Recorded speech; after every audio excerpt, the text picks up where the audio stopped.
Bonjour, j'espère que vous allez tous bien. Voilà, aujourd'hui nous avons un travail sur la peine de mort. Déjà, je vous ai envoyé un sujet sur la peine de mort en général dans un texte argumentatif rédigé. Maintenant, je vous donnerai un autre sujet aussi sur la peine de mort, ce qu'on appelle la peine capitale. Et on va voir dans ce sujet-là, si vous voulez, les idées qui sont pour et les idées qui sont contre. Toujours comme je vous ai dit dans un texte argumentatif, il faut donner des arguments. Le premier, quand on est pour, on donne le premier. Quand on est contre, on donne en deuxième lieu. D'accord? Et n'oublions pas quand même la démarche argumentative dans un texte. Je vais lire le texte avec vous. J'espère que vous allez le mémoriser après parce que ça vous donne plus d'idées et plus d'expressions sur le thème donné. La peine de mort. Force est de constater que la peine de mort en tant que châtiment légal, le mot châtiment, c'est-à-dire une punition, d'accord? À chaque fois, je vais expliquer les idées qui sont pas très claires. A été appliquée de nombreuses manières au cours des siècles. Actuellement, cette peine capitale, quand je dis une peine capitale, c'est-à-dire c'est la peine de mort, quand on est condamné à mort. Cette peine capitale prend d'autres manières si modernes qu'elles soient, elles resteraient les plus cruelles et les plus barbares. Alors essayez, regardez ici, vous êtes en train de donner votre point de vue et que vous, c'est-à-dire vous dites ici que vous êtes contre la peine de mort. Le fait de juger cette peine les plus cruelles et les plus barbares, c'est-à-dire les plus violentes, c'est-à-dire vous êtes contre la peine de mort. Ainsi, alors là, j'attire votre attention toujours sur les connecteurs logiques pour bien enchaîner les idées dans un texte. Ainsi, l'injection mortelle, la chaise électrique, vous savez bien que dans le passé, il y avait la chaise électrique aux États-Unis, en Amérique. La pendaison, c'est-à-dire se pendre avec une corde au cou. La fusillade, c'est-à-dire tirer dessus, ou encore la décapitation, ce sont des châtiments qui partagent jusqu'au maintenant les opinions en deux castes. C'est-à-dire il y a deux côtés, un côté qui est pour, un côté qui est contre. Les uns croient que la condamnation à mort s'avère une punition barbare, cruelle et inhumaine qu'il faut éviter. C'est-à-dire la première partie de ces personnes-là, ils sont contre cette idée, ils disent qu'il faut quand même arrêter et éviter cette peine avec ces moyens-là. D'autres, si vous voulez, d'autres parties, qu'est-ce qu'ils disent? Qu'est-ce qu'elle dit?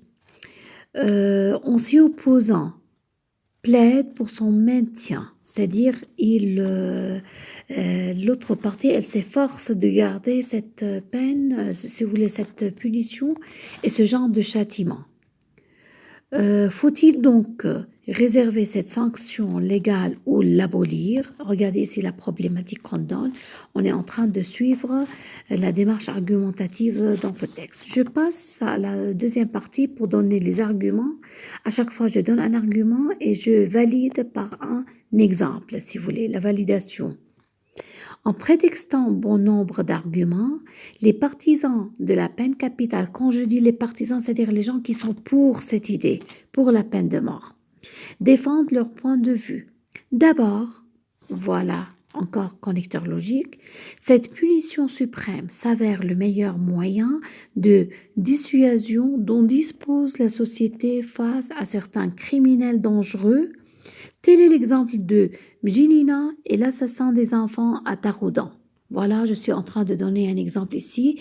Je valide mon premier argument que je suis là par l'exemple que je donne. Ensuite, encore autre connecteur d'ajout. La peine capitale est souvent maintenue pour les crimes religieux, politiques ou militaires, comme le témoigne l'exemple de l'atteinte à la sûreté intérieure ou extérieure de l'État. Enfin, beaucoup de gens, l'exécution d'un assassin les rassure. Ça, c'est vrai. C'est-à-dire beaucoup de gens, par exemple, si on a quelqu'un qui a été tué dans la famille par l'assassin et on apprend après que cet assassin-là, il a été exécuté, ça rassure un petit peu la famille. C'est-à-dire on est bien sécurisé, on est en sécurité, on le ressent. Ainsi, ils se sentent plus en sécurité. Par exemple, des parents qui veulent que l'assassin de leur enfant paye pour son crime. Voilà l'exemple donné ici pour vérifier l'idée. Néanmoins, les détracteurs s'attachent eux aussi à des preuves qui se voient plus raisonnables. Pour eux, la peine de mort est immorale. Alors ici, encore j'avance une autre idée pour dire que cette peine, elle est très cruelle et maintenant immorale, contre la moralité. Car la vie est sacrée. Nul ne peut y attaquer. Même en nom de loi, en l'occurrence, tout individu a droit à la vie, à la liberté et à la sûreté de sa personne. Ça, c'est vrai. On n'a pas le droit de mettre fin à la vie de quelqu'un, pour n'importe quelle cause ou bien quelle raison, si vous voulez.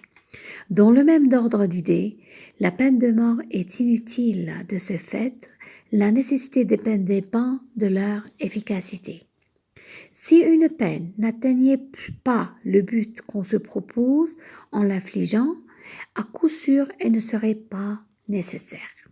Regardez, chemin faisant, la sentence de la mort est cruelle, irréversible et n'engendre que la violence. À titre d'exemple, si la douleur donne des excuses, elle ne donne pas raison.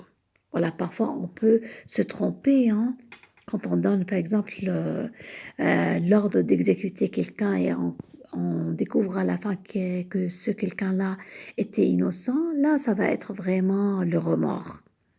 La cruauté du châtiment infligé au condamné n'efface pas la souffrance de la victime et de sa famille. De plus, l'erreur judiciaire, voilà ce que j'étais en train maintenant de donner l'exemple. L'erreur judiciaire, c'est-à-dire quand on se trompe, ici peut-être c'est pas la personne qui a commis quand même le crime. L'erreur judiciaire est toujours possible et il faut donc exclure un châtiment sur lequel il est ensuite impossible de revenir. Voilà. Ici, on donne un argument et on est en train de le renforcer par une autre idée, c'est-à-dire si on a encore une erreur judiciaire, on ne peut plus après, si vous voulez, corriger notre faute, ce qu'on avait fait. Si on a fait quand même, on a exécuté cette personne. Ensemble, l'exécution capitale, c'est-à-dire cette peine de mort, est une agression physique et morale extrême, c'est-à-dire c'est le maximum, à l'encontre d'une personne réduite à l'impuissance.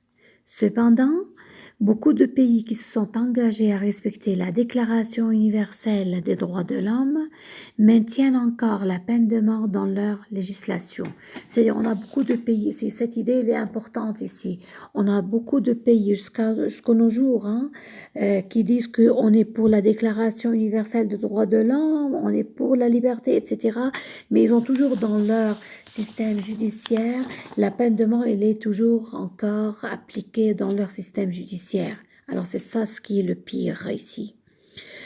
À mon avis, la peine de mort constitue une violation du droit à la vie. Ça c'est vrai.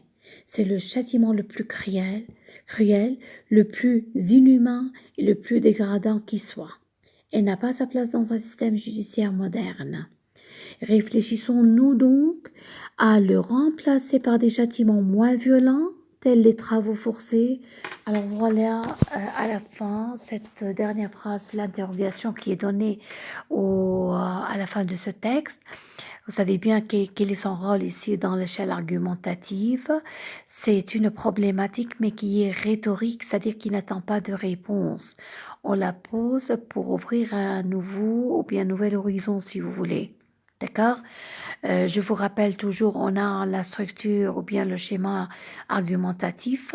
On commence par la définition générale, si vous voulez, du thème donné. Puis on donne la thèse qui est avec le présent de vérité générale et après on pose notre problématique sous forme d'une question la plupart du temps. C'est toujours dans la première partie, je vous rappelle.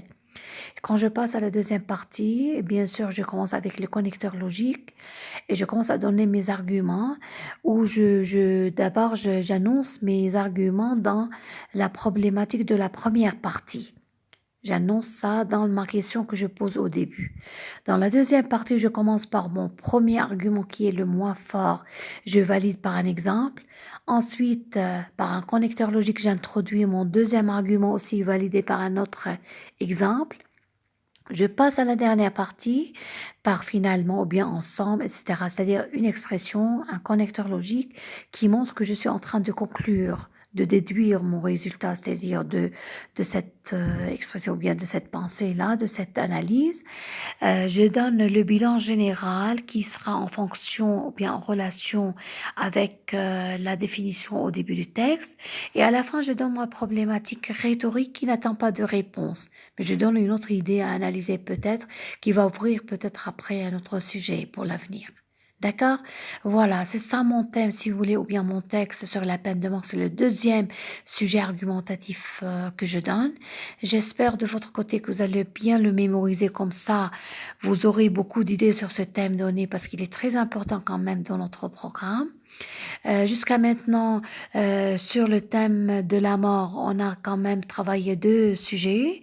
Il me reste le thème de la mort seulement, c'est-à-dire la mort en tant que mort, la fin de la vie, c'est-à-dire le monde de l'au-delà. Je vous l'enverrai bientôt. Ensuite, je vous enverrai aussi dans les jours qui viennent un sujet sur le mythe. Après, on va travailler une session ensemble, d'accord, sur ce sujet-là. J'espère que vous travaillez très bien.